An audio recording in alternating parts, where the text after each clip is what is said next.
Halo pemirsa, apa kabar Anda hari ini? Senang sekali Sarah dan Marlias dapat kembali menemani Anda dalam sebuah program talk show yang inspiratif. Ini dia Bincang Sehati.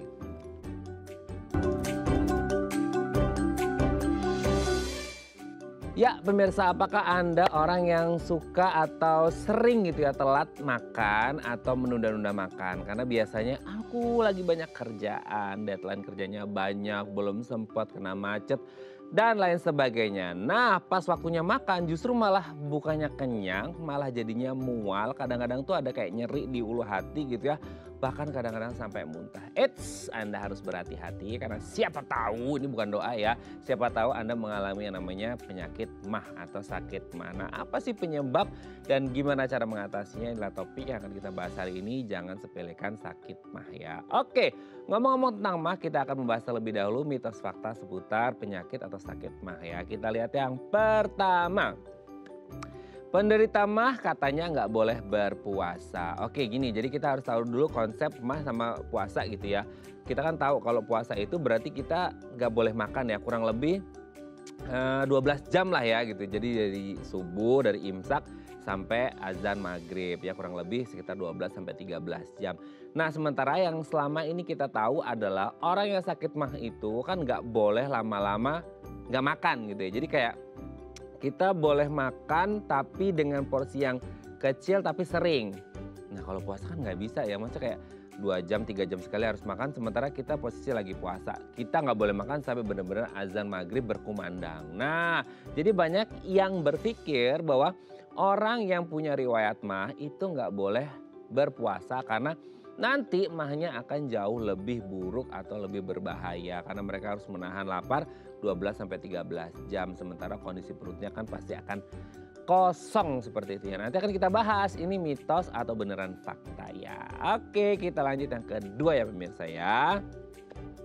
Minum air perasan lemon itu katanya bisa menyebabkan sakit MAH. Nah gini, kita kan identik kalau orang sakit MAH itu kan yang dirasain apa sih? Kayak nyeri gitu ya, kayak apa ya, nyeri di dalam lambung gitu ya. Sehingga kita ngerasa kayak aduh perih seperti itu.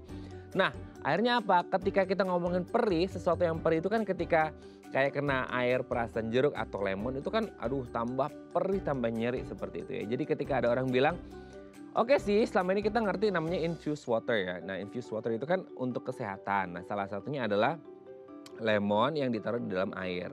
Nah pasti otomatis kan rasanya airnya akan sedikit-sedikit asam seperti itu ya.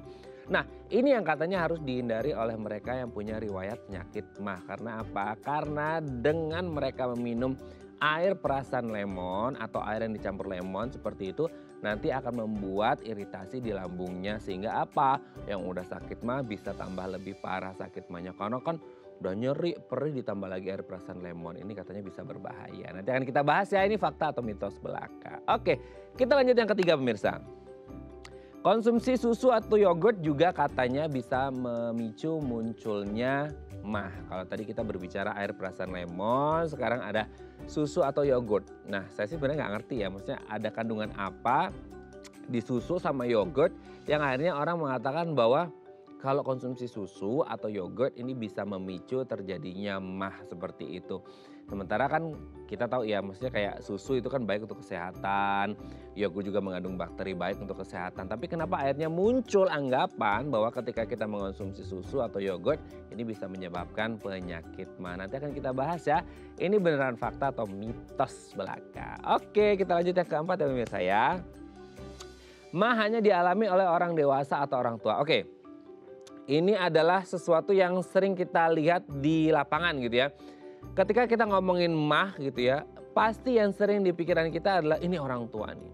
Ini pasti orang dewasa. Kayaknya nggak ngerti ya, maksudnya kayak jarang atau nggak pernah sama sekali kita melihat gitu ya ada anak-anak yang mengalami sakit MAH. Sebenarnya gini, nggak tahu nggak ada atau sebenarnya gini. Mereka ada sih gitu ya, mereka ada sih yang mengalami sakit MAH. Cuma mereka mungkin nggak aware kalau si anak-anak ini atau mereka mengalami sakit MAH. Jadi nggak kedetek ya sama kita bahwa mereka mengalami sakit MAH. Tapi kan kalau orang dewasa gitu ya atau orang tua ini kan mereka ngerti bahwa mereka itu ada gejala yang ini indikasinya ke sakit MAH seperti itu. Jadi kita harus ngerti ya apakah memang MAH ini hanya untuk orang tua yang ini atau anak-anak juga bisa mengalaminya ya. Oke, kita lihat yang terakhir pemirsa, yang kelima adalah nggak ada hubungannya nih antara MAH dan juga stres. Jadi gini, kan sering kita berpikir, apalagi mungkin kemarin ya waktu pandemi atau sekarang deh pasca pandemi, kita udah offline lagi, kerjaan pasti udah mulai menumpuk lagi, rasa stres itu tingkat stres pasti akan lumayan tinggi seperti itu. Nah ada yang bilang bahwa iya dong MAH itu akan terjadi kalau stres meningkat. Tapi untuk sebagian orang mungkin berpikir, enggak lah, nggak ada hubungannya, MAH itu kan fisik, stres itu kan pikiran gitu. Jadi nggak ada hubungannya antara pikiran dengan sakit fisik yaitu MAH seperti itu. Nah nanti akan kita bahas ya apakah memang ada hubungan antara stres dan juga MAH atau nggak ada hubungan sama sekali antara stres dan juga MAH, yang bisa indikasinya adalah mitos belaka. Oke, itu tadi beberapa mitos fakta seputar sakit MAH dan kami akan membahasnya saat lagi. Tetap bersama kami di Bincang Sehati.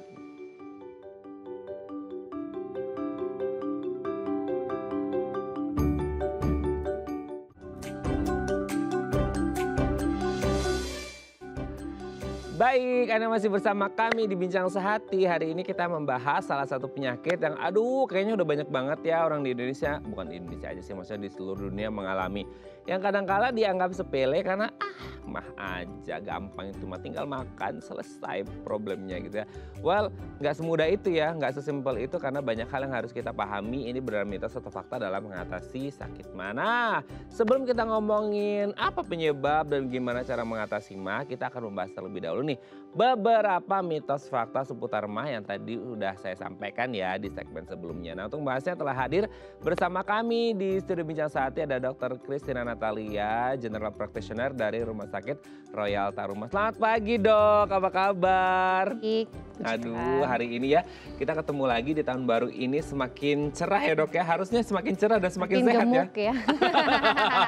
Berarti intinya semakin makmur, nggak ada masalah pencernaan, makan bisa banyak ya dok ya. Apalagi habis tahun baru pasti makannya enak-enak ya. Nah ngomongin tentang makanan kan ada satu penyakit mungkin yang sedikit banyak erat kaitannya dengan makanan ini dok.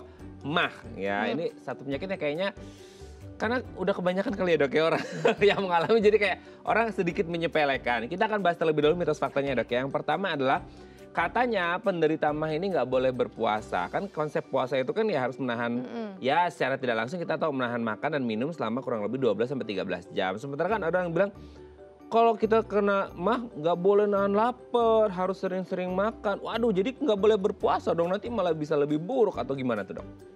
Sebenarnya kalau orang berpuasa, orang sakit MAH tetap boleh berpuasa kok.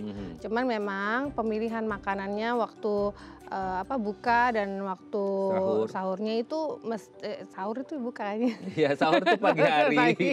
Sama bukanya buka itu ya itu kan mesti dipilih. Jadi nggak boleh yang langsung waktu udah kelaparan nih terus langsung makan dulu gitu kan, yang berlemak, yang pedas langsung itu nggak boleh. Nanti malah memicu untuk yang keesokan harinya malah tambah sakit perut dan puasa selanjutnya jadi gagal gitu kan.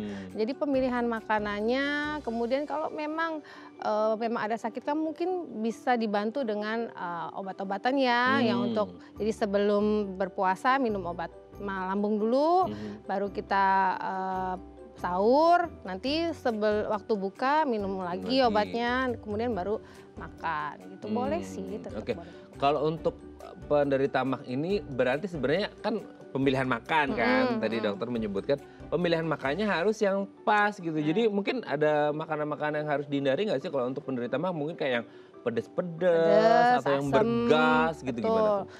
Pedes, asem, kemudian yang banyak gasnya ya, biasa kan langsung mau minum manis nih, Coca-Cola atau yang bersoda terus langsung minum manis, enak kan, seger.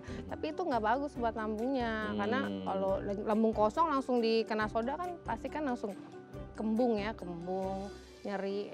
Jadi pemilihan jenis makanannya Oke. waktu kita berbuka atau itu harus benar-benar diperhatikan. Betul ya, jadi hindari yang baik itu sahur atau berbuka, hindari yang pedas, asam atau bergas ya. Jadi jangan makan tabung gas ya dok. Karena gasnya banyak banget tuh dok. Aduh ya. Oke, kita lanjut yang kedua ya dok ya. Mitos atau fakta nih ya. Minum air perasan lemon itu katanya bisa menyebabkan mah. Nah ini juga sering banget. Maksudnya kayak orang yang ngalamin mah kan mungkin alhamdulillah sih aku sampai sekarang nggak pernah ya, jangan sampai. Katanya ceritanya adanya sakitnya itu kayak nyeri gitu ya dok, kayak perih. Jadi ketika orang kan ngerti ya kalau lemon atau perasan lemon itu kan pasti asem ya. Nah asem kan ketemu perih, gimana gitu ya, itu kayak cetar gitu kan. Nah boleh nggak sih sebenarnya orang menderita mah minum air perasan lemon atau air lemon? Oke, jadi sebenarnya yang perlu diketahui itu lemon itu sifatnya basah, bukan asam. Oh gitu, meskipun rasanya asam? Meskipun rasanya asam. Oh gitu. Cuman memang kalau tadi yang pakai air infus water, memang dia jadi asam karena dia udah kena air tuh. Oh jadi gitu. kalau mau minum infus water lebih baik makan dulu, baru minumnya si infus water yang lemon itu. Tapi saya pernah coba ya, jadi bener-bener lemon pure lemon itu diperes terus diminum tanpa air, diminum. Nah itu nggak apa-apa, jadi memang bagusnya begitu. Malah jadi kebalik ya? Iya, jadi memang rasanya sih ini asam banget ya, cuman di perut tuh jadi basah dan bisa bikin lambung tuh lebih netral. Tapi setelah minum yang pure gitu, pure lemonnya jangan minum air putih dulu. Dia jatuhnya kayak infused water ya? Iya betul, jadi tahanlah 30 menit nanti baru minum air. Oh oke, jadi ini keren loh, maksudnya kita baru tahu ternyata air perasan lemon yang bener-bener pure lemon yang kita pikir itu bakal asem banget, bakal menyiksa perut banget, ternyata malah enggak ya, malah basah. Justru yang kena air, infused water yang selama ini kita trending-trendingkan itu ya, kita banggakan itu ternyata yang bisa menyebabkan itu ya jadi berubah jadi asam ya. Nah itu yang bisa berbahaya, kalau mau ya makan dulu seperti itu ya. Wah ini ilmu yang sangat bermanfaat loh dok, thank you ya, ini kita jadi ngerti nih ya sekarang. Jadi jangan takut ya pemirsa kalau Anda mau minum air perasan lemon kalau Anda punya sakit mah. Tapi ingat yang pure ya, tanpa campuran air sedikit pun. Oke dok ya, kita lanjut yang ketiga. Konsumsi susu dan yogurt juga katanya gitu ya. Kalau tadi kan air perasan lemon ternyata enggak gitu. Nah kalau susu sama yogurt katanya bisa memicu mah, itu benar apa enggak sih? Kalau orang punya sakit mah, tapi kalau misalnya dia lagi kumat nih ya, lebih baik memang susu dihindarin karena susu kan berlemak, lemaknya cukup tinggi ya. Jadi kerja lambungnya akan jadi lebih berat. Nah, jadi lebih jadi nggak enak rasanya. Tapi kalau yogurt, saya suka sarankan ke pasien sih nggak apa-apa makan yogurt, itu bagus karena dia ada kuman baik ya buat usus, buat lambung tuh yang si lactobacillus itu emang bagus buat lambungnya. Jadi nggak apa-apa kalau minum yogurt. Oke, jadi justru si bakteri baiknya ini si lactobacillus dari yogurt ini sendiri bisa membantu ya pencernaan gitu. Karena kan orang sakit makan ada sedikit banyak kaitannya dengan pencernaan ya. Oke, kita lanjut yang keempat. Mah hanya dialami oleh orang tua atau orang dewasa. Selama ini kan kita ngerti ya, maksudnya kayak ya orang sakit mah itu orang kayaknya jarang ya ada anak kecil ngeluh mah aku sakit mah. Kayaknya mah aku batuk pilek iyalah gitu. Tapi kalau mah aku sakit mah kamu sudah dewasa. Gitu. Mah aku sakit perut biasanya. Mah aku sakit perut. Ya. Nah itu ya. Jadi kadang-kadang susah ya orang untuk mengidentifikasi. Maksudnya kalau kita orang dewasa kan udah ngerasa, kayaknya gejala-gejala gini setelah googling, setelah dengerin dokter Natalia kemarin, oh iya benar itu kayaknya sakit mah. Ngerti kita bahwa ini indikasinya ke sakit mah. Tapi kan kalau anak-anak paling ya itu batasnya sakit perut gitu. Sakit perut. Tapi sebenarnya mah itu bisa dialami oleh semua orang atau gimana? Bisa, semua usia bisa. Jadi nggak terbatas dia mau muda, tua, atau tengah-tengah itu ya bisa, semuanya bisa. Tergantung pokoknya sekali lagi pola hidup, jenis makanan, habis makan apa yang merangsang atau enggak anak-anak bisa seperti itu. Infeksi bisa. Jadi segala usia. Segala usia bisa ya. Bisa. Jadi tidak hanya mengukur pada bahwa hanya orang tua atau orang dewasa aja yang bisa mengalami sakit mah. Anak pun mungkin bisa, cuman mungkin mereka nggak bisa mengidentifikasi bahwa mereka sedang mengalami sakit mah gitu ya. Oke, kita lanjut yang terakhir. Nah ini banyak orang bilang seperti ini, nggak tahu ini excuse-nya orang ngomong bahwa ada hubungan antara mah dan stres gitu ya. Ada yang bilang nggak ada lah, stres itu kan pikiran, mah itu kan benar-benar secara fisik, medis gitu kan. Nah itu gimana? Ada nggak sih udah hubungan antara stres dan mah? Sebenarnya ada loh. Hmm. Jadi secara apa namanya, secara biologis stres itu kan di pikiran memang ya, di otak ya. Betul. Tapi ada otot-otot, ada saraf itu yang mempengaruhi otot-otot perut. Otot-otot apa sih? Gerakan lambung, gerakan Oh. ususnya itu dipicu dari ini instruksinya kan dari Sensor otak dari ya. otak. Oke, oke. Nah, secara nggak sadar tetap ini kita walaupun kita ngomong ini tuh tetap kerja Oh, gitu kan. gitu. Jadi pencernaan kita saluran tetap kerja. Nah, kalau stres itu kan dia akan memperberat apa namanya memacu ya, memacu lebih banyak lagi apa namanya kerja dari si pencernaan kita. Nah, makanya kalau orang stres kadang suka nggak mau makan ya, Iya, betul. nggak mau makan. Terus udah gitu, tapi kita punya lambung tuh tetap kerja. Nah, makin stres, makin kenceng dia kerjanya. Ya udahlah, karena sakit mah, apalagi nggak mau makan ya. Gitu. Oke, jadi sedikit banyak pasti ada hubungannya Pasti ada antara stres hubungannya. manajemennya kita. Yes. Makanya kadang-kala kalau orang justru banyak kerjaan, stres malah nggak bisa makan ya. Gitu, karena ngerasa stresnya itu akhirnya terlalu banyak gerakan di perutnya, di pencernaannya akhirnya nggak mau makan. Nah, ini ujung-ujungnya apa? Ya sakit mah, karena akhirnya nunda-nunda makan atau telat makan gitu ya dok ya. Oke, thank you ya dok ya, ini sudah Yes. terjawab nih mitos faktanya. Nanti kita lanjut lagi ngomongin mahnya ya dok ya. Oke. Oke pemirsa, 021 290 3244 atau DM Instagram kami di @daafamily. Kalau Anda punya pertanyaan seputar mah, kami akan kembali saat lagi.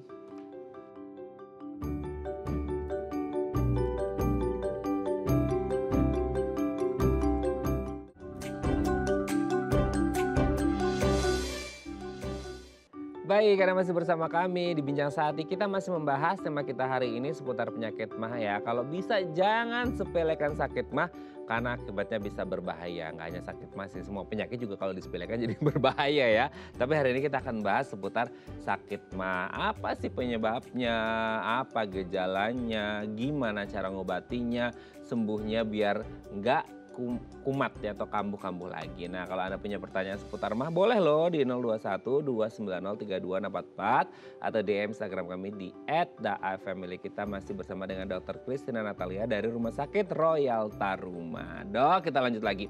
Tadi udah ngebahas mitos faktanya. Kurang afdol rasanya kalau kita nggak ngomongin mahnya gitu ya. Jadi mungkin selama ini kita sering kayak mah itu hanya karena perut melilit kalau belum makan gitu ya. Jadi banyak orang berpikir seperti itu. Jadi kayak setelah makan ya udah solusinya kasih makan aja. Tapi kan banyak di luar sana yang orang justru pas makan bukannya kenyang enak perutnya malah tambah mual gitu ya. Nyeri di ulu hati bahkan kadang-kadang sampai muntah. Aduh serem banget ya gitu. Nah, boleh dijelasin nggak sih mah itu apa sebenarnya, penyakit apa? Kok agak aneh ya, kerasa lapar tapi pas diisi malah mual gitu dok. Jadi kalau mah itu sendiri sebenarnya itu dia kumpulan gejala ya. Kumpulan gejala yang rasanya tuh nggak nyaman di perut bagian atas. Nah, jadi definisinya seperti itu. Jadi kumpulan gejala nggak enak di perut bagian atas. Nah, biasanya gejalanya itu tadi kembung, mual, nyeri, terus kayak banyak sendawa, ya kadang sampai ada kayak berasa asam naik ke atas. Nah, itu sih, itu gejala-gejalanya. Tapi sebenarnya ketika ada sensasi-sensasi seperti itu kan, itu sensasi yang tidak biasa dirasakan orang pada umumnya kan. Maksudnya kayak sehari-hari kita nggak mungkin merasakan itu kecuali orang yang punya sakit mah kan, dan mahnya kambuh. Jadi ketika ada sensasi kayak panas segala macam, itu sebenarnya yang terjadi di apa ya dok ya, di perut atau di lambung kita tuh apa sih? Maksudnya kayak orang sehingga nyeri, ngerasa kayak mual, nyeri di ulu hati, sampai ada rasa kayak kebakar, panas itu karena apa ada apinya ya gitu kan? Nggak mungkin ya gitu. Jadi yang terjadi di dalam lambung kita atau di ulu hati sekitaran situ perut bagian atas itu apa sebenarnya dok? Biasanya disebabkan itu paling banyak itu karena asam lambungnya berlebihan gitu. Jadi gimana ya? Jadi mengiritasi dari si lapisan lambungnya. Ya, kemudian pas kita makan, kita masukin makanan, dia merangsang atau terkena dari yang lapisan yang udah luka itu, terkena makanan, misalnya kita makan langsung makan pedas atau asam, nah itu jadi nyeri, nah gitu. Jadi itu yang terjadi sebenarnya perlukaan ada perlukaan ya di lapisan lambungnya. Itu dua sih dok, maksudnya kayak ada luka dan asam lambungnya meningkat gitu. Kita mulai dari asam lambungnya dulu deh gitu, kayak asam lambung kan udah pasti diproduksi oleh setiap manusia normalnya kan, normalnya seperti itu. Tapi kenapa akhirnya asam lambungnya jadi meningkat pada orang yang mah gitu? Maksudnya kayak ada pemicu yang lainnya kah? Atau karena mungkin telat makan yang biasa kita pikir, jadi kayak karena telat makan jadi asam lambungnya nggak bekerja gitu Oke. atau gimana tuh dok? Jadi sebenarnya misalnya nih asam lambung kita punya standar segini nih Ya. kerjanya, produksinya segini. Hmm. Tapi karena kita telat makan tidak ada makan yang diisi, itu asam lambungnya tetap Terproduksi. berproduksi. Oh. Jadi kan berkumpul. Hmm. Ya jadi itu yang dibilang asam lambungnya berlebihan. Tapi sebenarnya tidak berlebihan karena normalnya sebenarnya dia mengeluarkan sekresinya ya segini per jam, per hari segini. Cuma karena kita telat makan, nggak makan, asam lambungnya jadi berlebih. Atau misalnya ada faktor pemicunya tuh kayak stres gitu ya, atau kadang pada infeksi. Nah itu bisa memicu lebih banyak pengeluaran asam lambung atau enzim pencernaan. Kan kita tubuh punya apa namanya pertahanan diri ya. Nah mekanisme pertahanan dirinya itu tetap jalan gitu. Jadi itu yang bisa menyebabkan si sakit mah itu. Gejalanya dari ringan sampai berat. Oke, berarti memang kalau asam lambung itu diproduksi secara normal oleh tubuh. Semisal kayak 1 jam itu berapa mililiter lah, katakan seperti itu. Tapi karena nggak makan atau telat makan, akhirnya produksinya bukan berlebih juga ya, maksudnya bertumpuk ya, dan tidak aktif bekerja. Ya, akhirnya malah melukai gitu. Iya, itu. betul. Nah, luka itu bisa timbul karena asam lambungnya kah? Atau memang ada faktor yang lain sehingga bisa terjadi luka atau infeksi gitu dong? Karena asam lambungnya, jadi kita asam ya, jadi kan nih lapisan kita kan kayak lapisan dalam mulut gitu tuh di lambung tuh. Nah ibaratnya kita kena asam terus gitu ya, ya jadi kan jadi kayak orang sariawan iritasi gitu, jadi luka deh, terus jadi sakit. Nah akhirnya kena luka, itu yang kerasa nyeri kali ya dok, maksudnya kayak perih gitu ya? Iya itu yang menyebabkan rangsang nyerinya pada lambung kita, makanya muncul gejalanya aduh sakit. Nah itu karena mungkin sudah ada perlukaan peradangan di lambungnya gitu. Tapi kalau sebelum ada luka dia masih kerasa kayak mual nyeri gitu nggak sih? Biasanya mual, banyak gas, kembung, nggak enak gitu. Oke. Tapi kalau udah mulai ada iritasi, infeksi luka, Iritasi itu mulai yang sedikit aja. nyeri perih gitu ya? Oh oke. Berarti kalau kayak mual itu baru tahap awal-awalnya. Mual, pusing, kadang kalau orang telat makan suka pusing kan? Oh, pusing itu karena kekurangan energinya atau ada hubungannya dengan pencernaannya juga? Ada hubungan sama pencernaannya ya. Misalnya orang telat makan, aduh jadi pusing, suka pingsan, kadang kan gitu ya. Nah itu sebenarnya itu pertanda awal dari tubuh kita, alarmnya nyala nih, kita pusing perlu makan, jadi nggak enak nih lambungnya. Nah itu ya udah harus cepet makan di situ. Kalau dibiarin ya jadinya ya sakit. Kolaps ya, blackout ya, apalagi ya sama kayak mobil lah ya dok ya, maksudnya kita lagi nyetir mobil terus tiba-tiba bensinnya habis, kan pasti harus diisi ya, kalau nggak diisi nggak bisa jalan kan gitu. Kita kan juga manusia perlu bahan bakar ya, namanya makanan gitu. Nah kalau tipe-tipenya ada nggak sih dok, maksudnya kayak mah aja gitu, nggak ada tipe-tipenya atau gimana? Tipe paling kalau di dunia kedokterannya biasanya tipenya cuman karena yang tipe yang peradangan tuh yang nyeri, sama tipe yang karena gangguan pengosongan lambung aja sih, sebenarnya sih itu aja sih. Kalau orang ada bilang mah akut, mah kronis ya itu cuman timelinenya aja sih, istilah awam buat di Indonesia khususnya. Tapi sebenarnya kalau tipenya ya paling cuman karena tipe yang nyeri karena peradangan atau yang gangguan pengosongan lambung. Nah itu yang menarik juga tuh mah akut sama kronis ya, jadi kayak orang lebih ya serem dua-duanya sih. Cuman maksudnya kayak ini udah lama banget nih Bu nggak diobati jadi kronis nih mahnya gitu kan, sering ya dok kita gitu. Atau tiba-tiba yang kayak dok aku tuh nggak pernah sakit mah loh, tiba-tiba tuh nyeri banget, ini mah akut ya dok, karena tiba-tiba datang gitu. Itu gimana sih, masa kayak sebenarnya yang akut ini sebenarnya pernah merasakan gejalanya mungkin, tapi kayak kan banyak orang yang kayak nyepelein ya dok, yang ngerasain enggak ini cuma lapar doang gitu. Itu nggak ada hubungan antara yang akut sama kronis ya berarti? Jadi cuman perbedaan waktu aja. Jadi kalau akut nih yang lagi happening sekarang. Kalau kronis tuh yang udah agak lama tapi nggak sembuh-sembuh. Jadi rentang waktunya aja sih yang membedakan itu. Yang kronis tuh nggak sembuh-sembuh karena memang tidak ditangani dengan baik ya? Iya betul. Terus polanya belum dibenerin, pemberian makanan belum bener. Oke. Nah ini yang menarik juga tuh kalau kita ngomongin mah ya dok kan. Ini erat kaitannya dengan disiplin menerapkan waktu makan. Kan seperti itu. Nah, ada orang-orang yang sedang mencoba untuk membuat gerakan jarum timbangan itu ke kiri. Alias diet. Nah, gitu ya. Nah, orang-orang diet ini adalah orang yang mungkin ada beberapa jenis orang diet ya. Cuman secara umum kita mengerti adalah mereka yang satu pasti mengurangi porsi makan atau agak ngelat-latin makan karena biar nggak keseringan makan segala macam. Berisiko besar nggak sih orang yang sedang menjalani program diet dengan sakit mah gitu? Oke, jadi kenapa orang diet itu bisa jadi lambungnya sakit? Jadi kemungkinan pola dietnya nggak sesuai sama si pasien individunya. Jadi tiap-tiap orang itu kan punya mobilitas berbeda ya. Jadi kayak dia ada kerjaannya apa, kegiatannya apa. Nah, pemilihan pola diet itu penting gitu loh. Jadi makanan yang cocok untuk dia apa, jam-jam yang cocok untuk dia apa. Jadi berbeda-beda antara satu orang. Jadi pola diet ini nggak bisa diterapkan sama ini. Nah, itu yang mungkin nggak cocok pada si orang ini yang lagi diet ini. Terus dia pakailah pola yang ini, nggak cocok. Karena jadi kalian berhasil sakit. gitu ya? Iya, ini berhasil, gue mau ikutan, nggak bisa. Gitu. Jadi memang tiap-tiap orang berbeda, harus dicari sesuaikan dengan itu kegiatannya orang itu, tipe metabolisme tubuhnya orang itu gitu. Jadi konsul aja ke dokter gizi. Nah, betul. Nah, selain nggak ngefek ke dietnya, aduh sedih banget ya.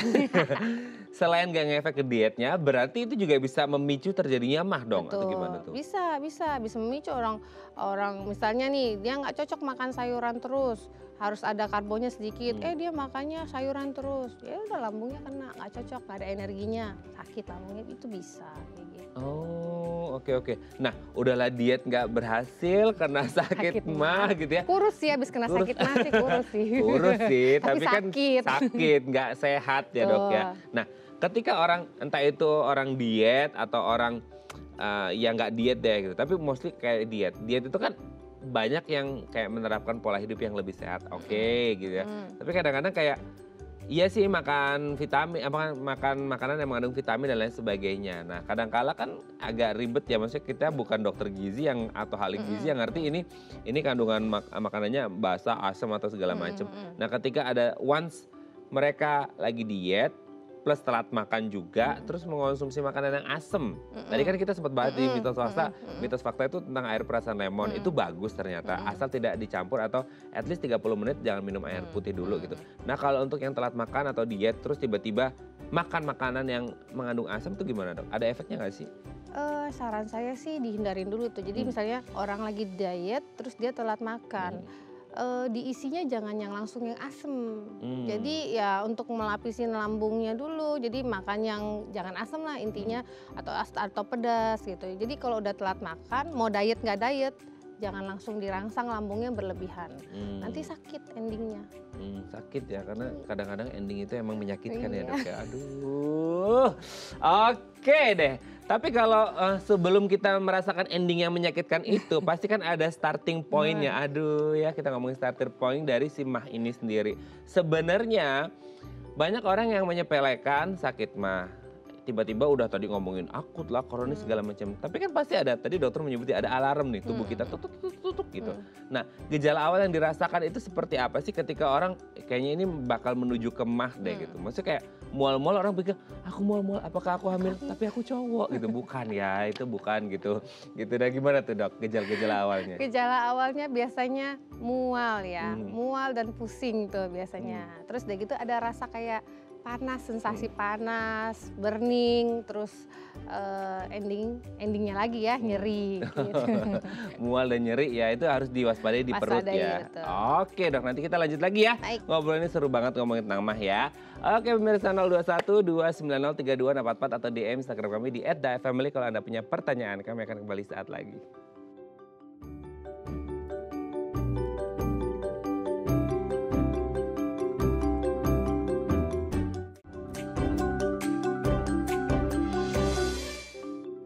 Baik, Anda masih bersama kami di Bincang Sehati, kita masih ngobrolin seputar mah ya. Kalau Anda punya pertanyaan seputar mah boleh, jangan malu-malu ya. Karena kalau malu-malu nanti sakit ya, sakit di perutnya gitu ya. Boleh ya di 021 290 3244 atau DM Instagram kami di @dafamily. Kita masih membahas seputar jangan sepelekan sakit mah bersama dengan Dr. Christina Natalia dari Rumah Sakit Royal Taruma. Dok, kita lanjut lagi.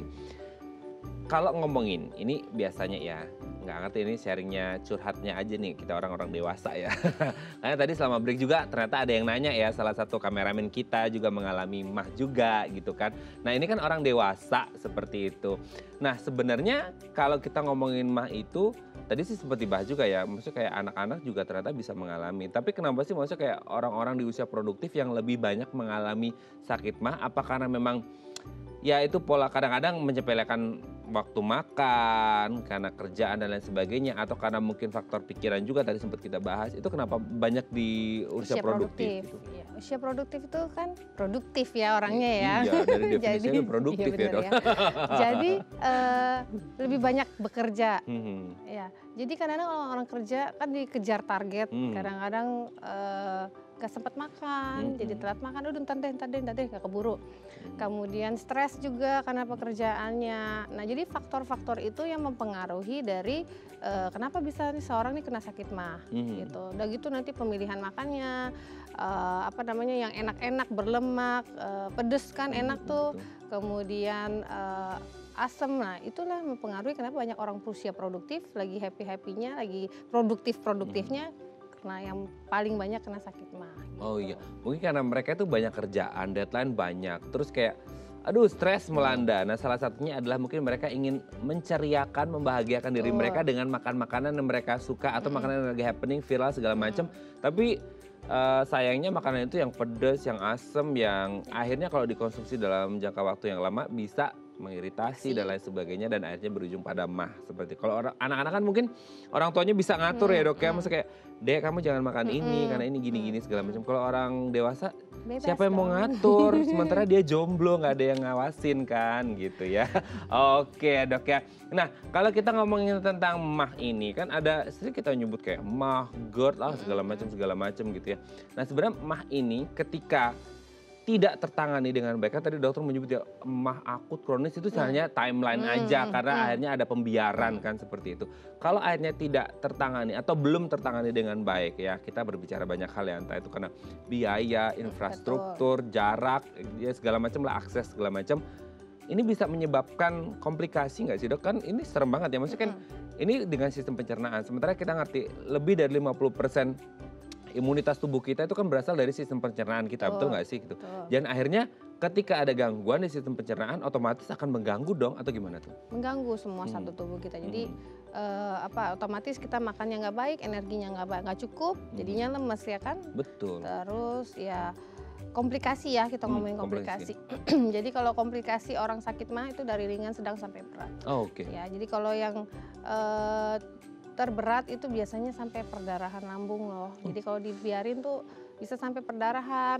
Nanti kalau misalnya memang orangnya nggak kelihatan, cuman nyeri-nyeri doang ya. Tapi pada orang dengan perdarahan lambung itu perlu dilihat BAB-nya hitam atau enggak. Nah kalau kita BAB-nya tergantung makanannya juga sih ya. Kalau habis makan areng BAB-nya hitam ya iya ya. Makan Cuman arem jadi hitam semua jadi ya. kalau misalnya kalau habis makan biasa tapi udah berhari-hari kok BAB-nya hitam ya. Nah itu mesti dicurigai salah satunya ada perdarahan lambung apalagi disertai dengan nyeri perutnya.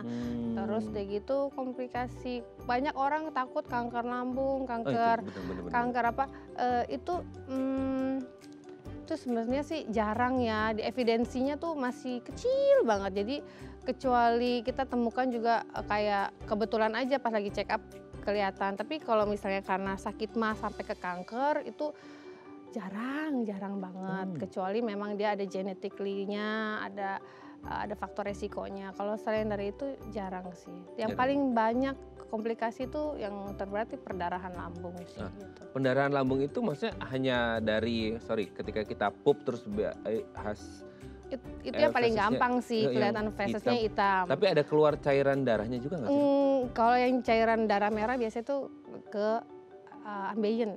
Kalau merah segar, biasanya kalau perdarahan lambung pupnya hitam gitu. Atau kadang-kadang orang muntahnya keluarnya darah gitu. Nah itu sampai di titik pendarahan lambung itu karena infeksi yang tadi atau luka yang tadi? Itu karena lukanya sudah berat. Kemungkinan udah sampai misalnya lapisannya segini tipis banget begitu. Udah tipis, udah luka, udah tukak ya kita bilangnya ulkus. Nah itu udah berat itu mesti cepet-cepet Jadi jangan sampai perdarahan udah harus benar-benar diobatin ya. Berat, tapi kan sebelum di titik yang berat itu kan tadi Kadang ringan, orang nggak sedang, dan berobat berat ya. ya. Iya, maksudnya kayak kan nyeri ya, nyeri Nyeri. banget gitu. Berarti itu mereka sebenarnya pasti ada dong, maksudnya kayak gejala yang dirasakan tuh pasti ada dong Iya, sampai akhirnya paling pendarahan. Nyeri sih, nyeri sih. Dia orangnya udah pasti beberapa hari nggak bisa makan, ya nyeri. Yang khas banget yang kelihatan tuh nyerinya, nyerinya terus mual, nggak bisa makan, kadang muntah-muntah terus. Nah itu mah udah berat, kasih aja langsung ke rumah sakit. Jangan lupa ke rumah sakit. Oke, tapi butuh berapa lama sih dok sehingga akhirnya kayak yang ringan ke sedang sampai ke berat gitu? Itu maksudnya ada jangka waktu yang biasanya, oh dari awal nih kan tadi ngomongin akut mah kronis, sebenarnya itu hanya masalah timeline gitu. Nah timeline ini sendiri biasanya dari awal udah mulai agak kerasa sampai akhirnya itu ada berapa rentang waktunya nggak sih? Kalau buat saya sih nggak ada ya, tergantung kondisi yang menyertai. Misalnya dia memang ada konsumsi obat-obatan, biasanya itu paling sering obat nyeri. Obat-obatan, obat nyeri, kemudian kalau dikonsumsi nggak lama lah, obat nyeri itu kan resiko sekali buat perdarahan lambung ya. Itu terus-terusan banyak gitu. Nah itu ya nggak terlalu lama juga bisa itu maksudnya berkomplikasi seperti itu. Gitu. Oke dok, sebelum kita lanjut ini ada penelpon, kita sapa terlebih dahulu ya. Halo, selamat pagi, dengan siapa di mana? Selamat pagi. Selamat pagi Ibu, dengan Ibu siapa di mana Bu? Yeni di Jakarta. Ibu Yeni di Jakarta. Silakan Bu Yeni. Ya. Jadi selamat pagi dok. Mau Pagi, tanya Bu. kalau untuk orang yang berpuasa bagaimana ya dok? Kan dia ada proses untuk asam lambung yang bertumpuk di dalam tubuh. Terus penanganannya gimana? Maksudnya di dalam tubuhnya dia. Itu aja sih dokter pertanyaannya. Oh gitu, maksudnya tanya kalau orang berpuasa kan asam lambungnya numpuk gitu ya karena nggak makan gitu ya.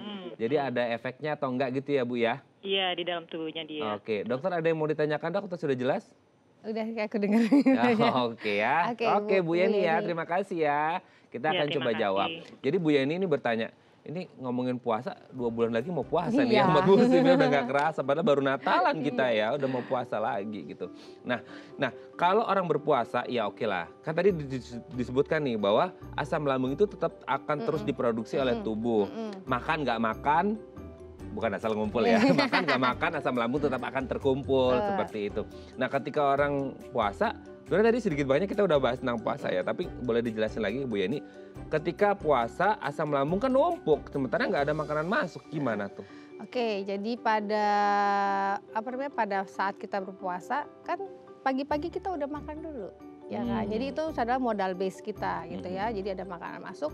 Jadi setidaknya asam lambungnya ada yang dikerjain gitu sama si asam lambung Nggak lah gabut ya, nggak gabut, nggak oke. gabut amat. Nah, memang dengan aktivitas. Jadi setiap biasanya tuh setiap kita kan punya kegiatan, punya apa ya dilakuin aja nggak apa-apa Bu Yeni. Maksudnya mau puasa kalau memang terganggu sekali ya itu ditambahkan, mungkin boleh ditambahkan dengan obat lambung sebelum makan. Jadi ada obat yang untuk supaya asam lambungnya produksinya nggak terlalu banyak seperti ada itu. obatnya ya. Ada obatnya.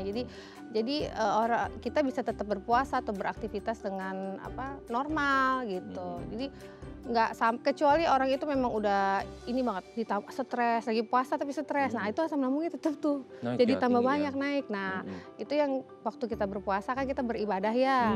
Ya beribadah sambil berdoa kan, hati lebih tenang. Hati Biasanya tenang. sih ya Hati lambungnya juga tenang. Jangan sih, dibawa mesti. emosi ya, Betul. semua bisa diatasi. Selamat dengan berpuasa Ibu hati. Yeni. Iya 2 bulan lagi dong, nggak kerasa ya. Semoga ini bisa menjawab pertanyaan Bu Yeni ya. Jadi kalau bisa makan makanannya juga pas waktu sahur dan berbuka, bisa diobati dengan obat gitu ya. Atau Jangan diimbangi lupa dengan pemilihan makanannya. Pemilihan makanan juga menjadi sangat penting. Semoga bisa menjawab ya Bu Yani ya. Selamat menantikan bulan puasa 2 bulan lagi loh Bu. Sehat selalu ya nanti puasanya. Terima kasih sudah menghubungi kami. Oke dok, sekarang kita ngomongin pengobatannya. Nah pengobatannya itu kan nauzubillah ya mas, jangan sampai yang tadi pendarahan segala macam. Itu dari awal itu bisa apa sih, minum obat kah atau hanya diimbangi dengan yang mungkin yang ringan-ringan dengan pola makannya nih jangan yang makanan ini makan itu tapi makan yang ini atau gimana tuh? Oke, kalau obat-obatan mungkin untuk yang awal-awal gitu ya, ada sakit yang nggak parah-parah banget gitu ya, mungkin boleh beli, maksudnya minum obat-obatan yang ringan yang bebas di pasaran itu nggak apa-apa. Jadi buat emergency sekali-sekali gitu ya. Kalau aduh aku mah telat makan, minum aja nggak masalah. Cuman kalau memang berlanjut, udah minum obat gitu kok masih tetap nggak enak, mungkin boleh konsultasi ke dokter ya untuk evaluasi ada penyebab lain nggak nih yang membuat si ibu ini kok nggak sembuh-sembuh nih udah obat seperti ini. Gitu. Tapi biasanya kalau sakit mah kayaknya dia berulang-ulang ya dok ya? Berulang Iya, karena makanya. sebenarnya sakit mah itu bisa sembuh kok, tapi harus diperhatikan pencetusnya. Nah pencetusnya apa? Ya pencetusnya yang dihindarin. Saya pencetusnya stres, ya stres. Kalau bisa nggak ya stres dihindarin sebenarnya Nggak bisa. Di manage ya Di manage mungkin. betul. Nah terus kemudian pemilihan makan dan pola makan gitu. Harus disiplin dalam menerapkan pola makannya, dalam menerapkan pemilihan makanannya. Ya sekali-sekali sih nggak apa-apa, misalnya kita mau happy-happy makan enak. Teman jangan setiap hari juga kan nggak bagus juga ya buat tubuh ya. Tiap Nggak hari bagus makan buat enak. tubuh, nggak bagus buat dompet ya dok. Oke dok, ya jadi memang semua bisa diimbangi dengan obat atau yang lebih baik adalah dicegah dari awal dengan mengonsumsi makan makanan yang sehat ya. Nanti kita bahas tipsnya untuk mencegah mah di segmen terakhir ya dok ya. Oke pemirsa 021 290 3244 atau DM Instagram kami di @dafamily kalau Anda masih punya pertanyaan, kami akan kembali saat lagi.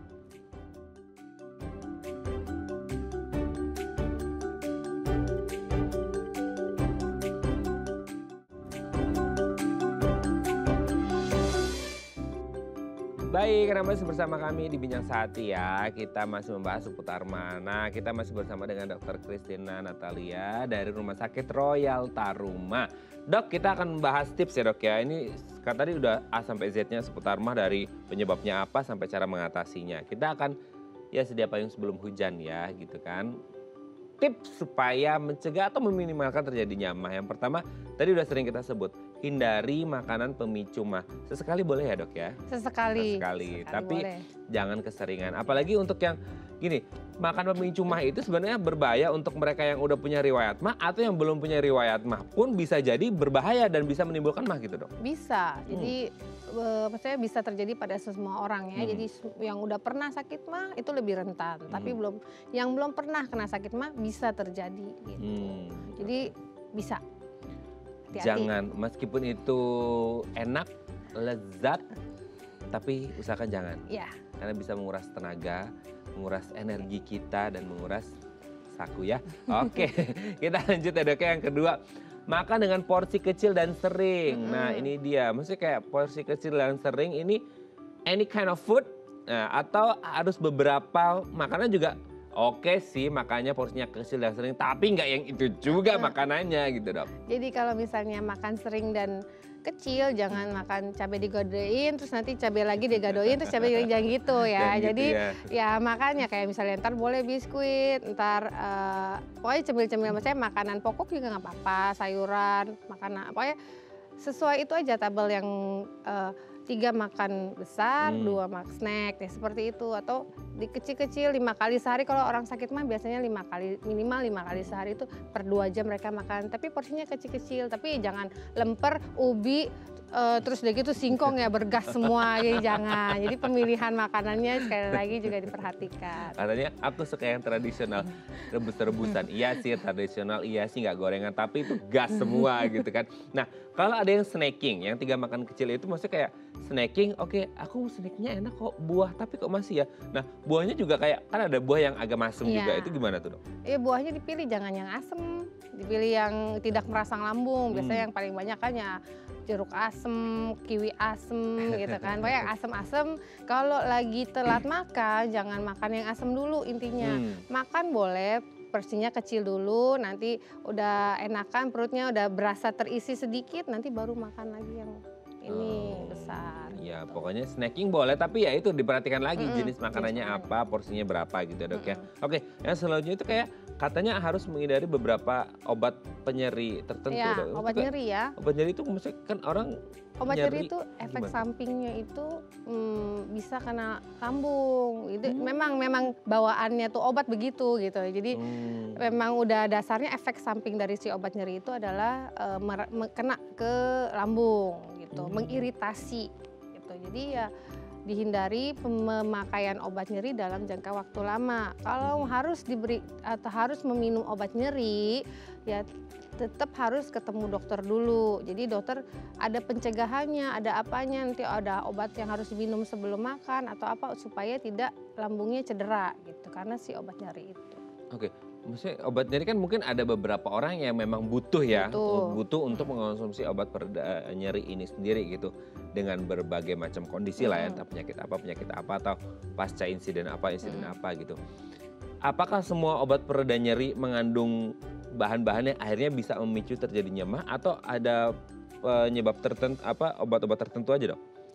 Semua obat nyeri kebanyakan sebagian besar itu mengiritasi dari si lambung. Jadi kenapa biasanya kalau dokter kasih obat nyeri dia akan memberikan obat lambung juga untuk bersamaan, maksudnya sebelum makan biasanya diminum obat lambung, kemudian setelah makan baru minum obat nyeri untuk meminimalisir si efek samping dari obat itu. Itu berlaku untuk mereka yang memang punya riwayat atau sebelum punya riwayat semuanya? Semuanya.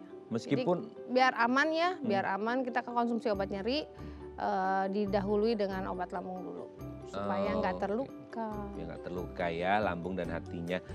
Oke, yang terakhir Dok, merokok. Nah, merokok ini kan kegiatan yang banyak dilakukan ya gitu.